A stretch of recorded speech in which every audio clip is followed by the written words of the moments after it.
Haranın maketidir? Biz belə fikirləşirik ki, bizdə son dövrlərdə ciddi zonalar çoxdur. Ümumiyyətlə lift fışqaları olan ərazilər, tuzlu ərazilərimiz çoxdur. Həmin tuzlu ərazini, çirklənmiş zonaları biz belə təsəvvür eləmişik.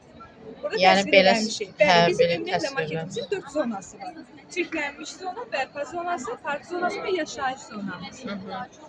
Və o çirklənmiş zonanı körtəbii də deyil, və xüsusi bitkilərlə biz oraları təmizləyirik və təmizlədikdən sonra park zonasına çeviririk. Uşaqların, böyüklərin gəzinti və oynamaq zonasına və ondan sonra da yaşayış zonasına çeviririk. Adı nə olacaq bunun? Şəhərimizin əsas məqsədi günəş panellərindən istifadə etməkdir. Yaşıl damlardan və yosun hasarlarından istifadə etməkdir. Ondan da əlavə bizim binalarımızda yaşıl fasadlar var. O da yosunlardan ibarətdir. O binalarımızı həm oksigenlə zənginləşdirir, həmçinin də enerji verir.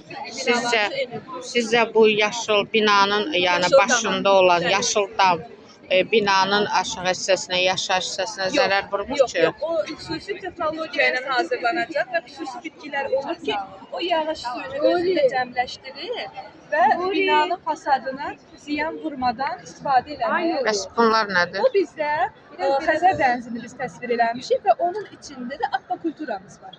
Akvakultura da yəni bizim binalarda istifadə eləmək istədiyimiz yosunların yetişdirilməsi üçündür.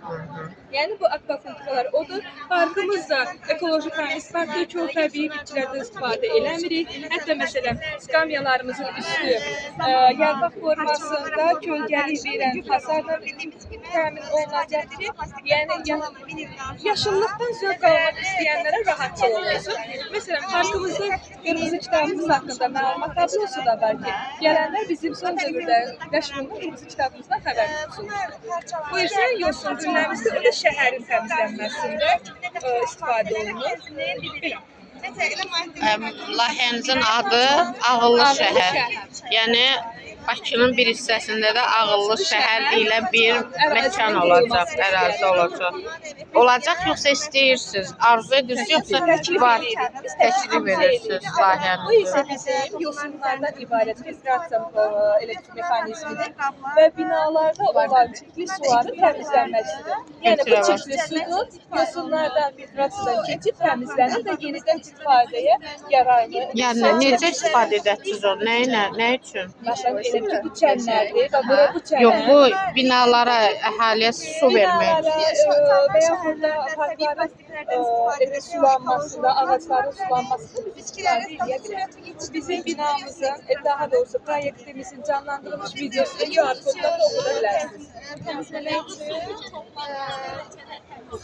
Təşəkkür edirəm.